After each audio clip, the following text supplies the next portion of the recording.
Hello friends, मेरा नाम है यश। यश न्यूज़ में आप सभी का स्वागत है। आज अपन बात करेंगे इंडिया और इजराइल के रिलेशन की। इंडिया और इजराइल के रिलेशन कैसे हैं आज के समय। तो अपन बात करेंगे 1947 की, जब जवाहरलाल नेहरू अपने यहाँ पे प्राइम मिनिस्टर थे। तो उस टाइम जब ये 1947 में अपना देश जब आज़ाद हुआ, तो ऐसे ही इसराइल का भी देश उस टाइम आज़ाद हुआ था। फिर जब दोनों ब्रिटिश रूल से आज़ाद हुए, तो फिर फ़िलिस्तीन और फ़िलिस्तीनियों को ये सब बात पसंद नहीं आई, क्योंकि भाई इसराइल उनका नया मुल्क बनेगा और उनको डिवाइड कर देगा उनके देश को, जो कि ये बाहर से आए हुए थे, जर्मनी से भागे हुए थे ये सब, जो इसराइल में बस गए थे। फिर इन्होंने एक नए देश की डिमांड करी, जिसका नाम फिर इन्होंने इसराइल रखा। तो ये फ़िलिस्तीनियों को पसंद नहीं आया, तो उन्होंने बगावत शुरू कर दी। तो ऐसे ही इसराइल और फ़िलिस्तीन की तब से ही और अब तक 2021 तक लड़ाई चल रही है। तो ये अरब मुल्कों से अपन को भाई विश्वास दिलाने के लिए, भाई हम अरब मुल्कों से अपना व्यवहार ख़राब नहीं करेंगे, क्योंकि इसराइल से दोस्ती करना यानी अरब मुल्कों से अपना रिश्ता ख़राब करना है। तो 1947 में हमने इसराइल के अगेंस्ट वोट किया था, क्योंकि अपन को अरब कंट्रीज़ को सपोर्ट करना था कि भाई अरब कंट्रीज़ से अपना बहुत अच्छे पार्टनरशिप थी उस टाइम। लेकिन जब 1950 में जब उनको लगा कि भाई नहीं, हमें इसराइल को मान्यता देनी चाहिए, तो 1950 में इसराइल को अपन ने मान्यता दे दी। फिर उसके बाद क्या हुआ, इसराइल और इंडिया के 1960 से काफ़ी अच्छे रिलेशंस है। फिर 1999 में जब कारगिल वॉर हुआ था, इंडिया में जब कारगिल वॉर हुआ था पाकिस्तान और इंडिया के बीच, तो फिर अपनी काफ़ी डिफेंस की पार्टनरशिप में अपनी इसराइल ने बहुत हेल्प करी थी। इससे ही अपने इंडिया के और इसराइल के रिलेशन और भी मजबूत होने लग गए। फिर उसके बाद जब 2014 में जब अपने यहाँ की न्यू गवर्नमेंट आई, 2014 में जब न्यू गवर्नमेंट आई, उसके बाद इंडिया के और इसराइल के रिलेशन और भी इम्प्रूव होने लग गए, क्योंकि भाई जो नई गवर्नमेंट है वो इसराइल को बहुत बहुत सपोर्ट करती है। और इसराइल में उनका पहला जो टूर था पीएम मोदी द्वारा, वो भी पहली बार हुआ था, जो जो कि टूर में वो गए थे इसराइल को घूमने। वो पहली बार अपने प्राइम मिनिस्टर थे जो इतनी लंबे टूर के लिए इसराइल गए थे, और वो फ़िलिस्तीन नहीं गए थे। ये भी एक बहुत बड़ा कारण है इसराइल और इंडिया के रिलेशन में, कि वो घूमने तो गए थे नरेंद्र मोदी, लेकिन वो फ़िलिस्तीन नहीं गए, सिर्फ इसराइल का दौरा करके ही आ गए थे। फिर उसके बाद जब नफ्ताली बेनेट अपने आए 2018 में उन्होंने पद संभाला।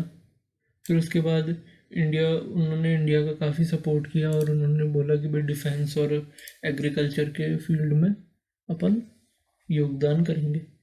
उसके बाद क्या हुआ कि जब जो अपना 2014 में जो अपना सिस्टम है भाई एग्रीकल्चर से रिलेटेड, डिफेंस से रिलेटेड, उन सब में वो हेल्प करने लग गए। जो अपना जो मेजर ट्रेडिंग है वो काफ़ी इम्प्रूव हो गया 2014 के बाद।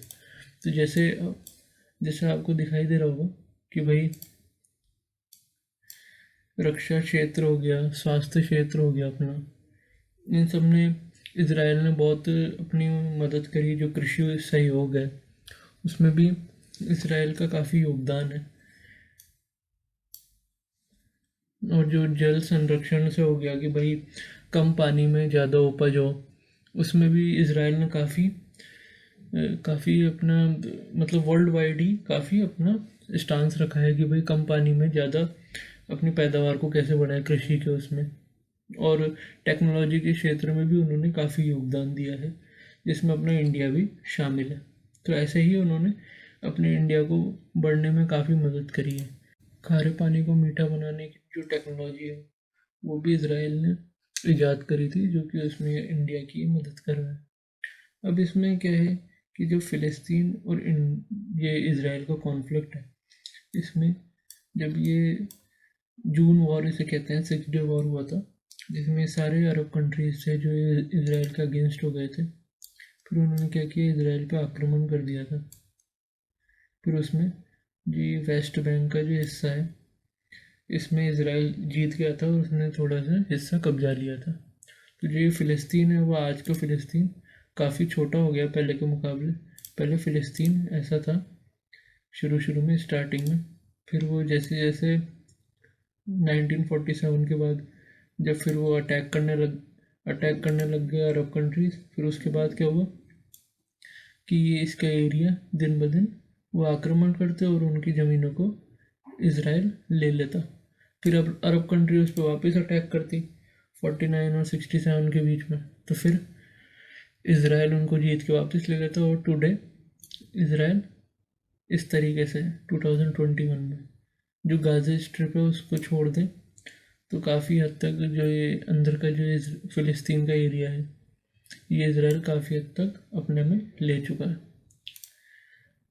और जो इज़राइल की डिफेंस टेक्नोलॉजी है उसमें भी इज़राइल का बहुत बड़ा रोल है। इज़राइल की डिफेंस टेक्नोलॉजी बहुत ही एडवांस्ड अपन मानेंगे कि भाई जो कि उनकी पूरी जो ये कंट्री का बॉर्डर है ये एंटी बैलिस्टिक मिसाइल से लैस है कि भाई कोई भी इन पे जैसे मिसाइल्स के थ्रू हमला करेगा तो ये उसका उसी टाइम ही जवाब दे देंगे। वो काफ़ी एमुलेशंस और जो भी डिफेंस के जो है वो अपन को सप्लाई करता है इज़राइल। वो काफ़ी अपन इसके चाहे ड्रोन सिस्टम हो, चाहे एंटी बैलिस्टिक मिसाइल सिस्टम हो, या फिर गन्स वगैरह हो, वो जितनी भी एडवांस टेक्नोलॉजी वो इज़राइल इंडिया के साथ शेयर करता है। और जो रॉ है, जो अपनी खुफिया एजेंसी रॉ है, उसका जो इनोग्रेशन 1971 में इज़राइल ने ही किया था। इज़राइल ने रॉ को इस्टेब्लिश किया था मोसाद की हेल्प से। मोसाद क्या है? मोसाद एक इंटरनेशनल ऑर्गेनाइजेशन है जो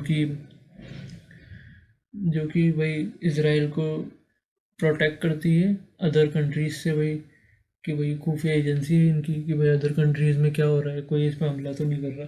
जो इनकी खुफिया एजेंसी है मोसाद, उन्होंने जो ईरान के जो साइंटिस्ट हैं उन पर ड्रोन अटैक किया था ताकि भाई जो अगर ईरान के साइंटिस्ट वगैरह ये ड्रोन अटैक नहीं करते तो ये न्यूक्लियर पावर कंट्री बन सकता था, क्योंकि इन साइंटिस्ट के पास न्यूक्लियर पावर का भी नॉलेज थी। तो अगर ये इनको ये मारते नहीं तो हो सकता था कि भाई न्यूक्लियर पावर बन जाता, वो इनके लिए ख़तरा हो जाता इज़राइल के लिए। इसलिए इन्होंने ईरान के जो साइंटिस्ट है उनको 1600 किलोमीटर दूर ड्रोन के ऑपरेट थे जो इनकी मोसाद है, उन्होंने इसको मार दिया। तो ये भी मोसाद की एक बहुत बड़ी अचीवमेंट मान सकते हैं कि भाई उन्होंने इतनी दूर बैठे अपने जो दुश्मन है ईरान के जो साइंटिस्ट हैं वो इनके लिए दुश्मन है, इसलिए उन्होंने मार दिया। अगर ईरान के अगर साइंटिस्ट को नहीं मारता तो ये उनके लिए बहुत बड़ा खतरा हो जाता, क्योंकि भाई ईरान भी हो सकता था कि बाद में जल के न्यूक्लियर पावर कंट्री बन जाती, वो फिर आगे जाके वो इसराइल को परेशान करते। ये भी एक कारण है कि इसराइल ने फिर उस साइंटिस्ट को मार दिया और काफ़ी पीछे 20 साल पीछे धकेल दिया न्यूक्लियर पावर कंट्री से।